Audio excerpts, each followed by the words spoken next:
You know how most people complain about how ranters jump the bandwagon? Well, I think that a lot of us are starting to forget that as ranters, we have the right to rant on whatever topic we choose, as long as there's a change involved.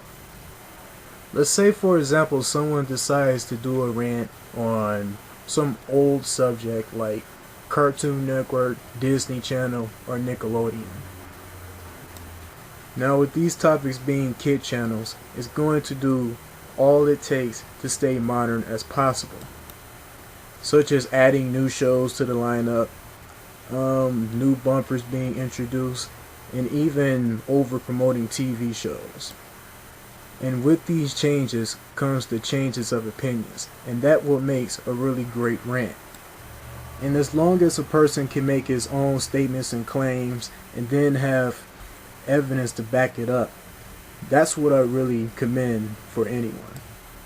Now, you do have some people who don't know how to rant, and some who just completely rehashes what other ranters have already said.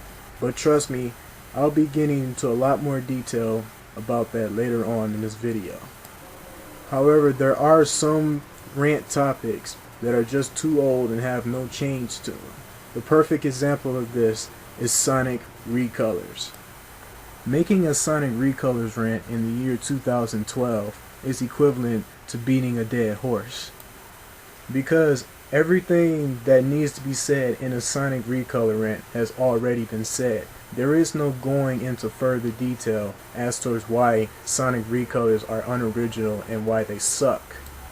I mean, we've heard these phrases a million times before. They're unoriginal. It's art theft. It's copyright infringement. It's lazy. It's uncreative. It only takes 10 minutes. You know, all of the typical things that we've already heard in every Sonic recolor rant.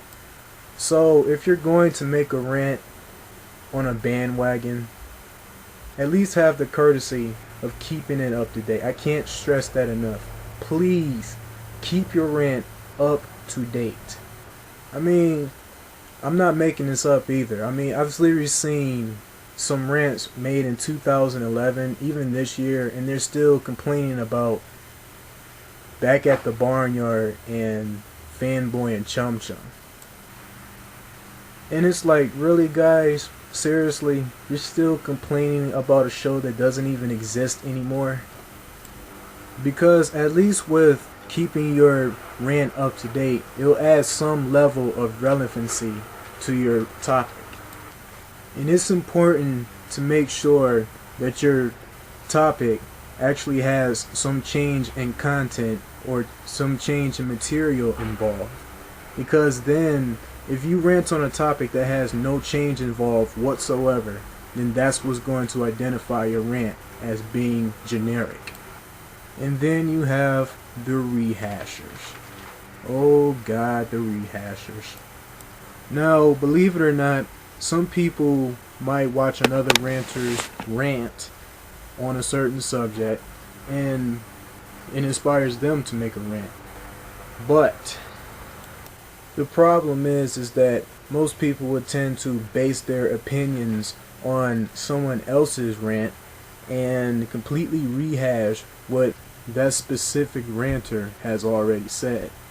Another way to classify a rant as being generic.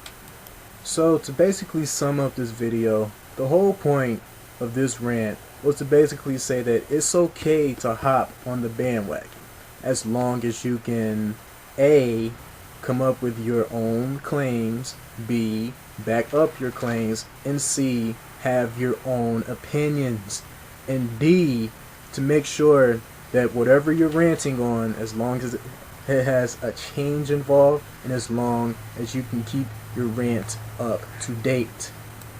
Oh, and to basically kill off this assumption that just because there's a bandwagon topic in the title, that it's automatically just going to be generic garbage, because that is not true. Because all I've done is just basically rant on bandwagons. Let's be honest. All of these, I've ranted on Cartoon Network, I've ranted on Nickelodeon, I've ranted on Nicktoons. Hell, I even ranted on 4Kids. But as I stated in my very first video, that I was never going to rehash what thousands of other ranters have already said in their rants. And thus far, I've been getting nothing but positive feedback in every rant that I make. So I guess that pretty much concludes this rant. This has been TheMatrix 176, ranting on bandwagons.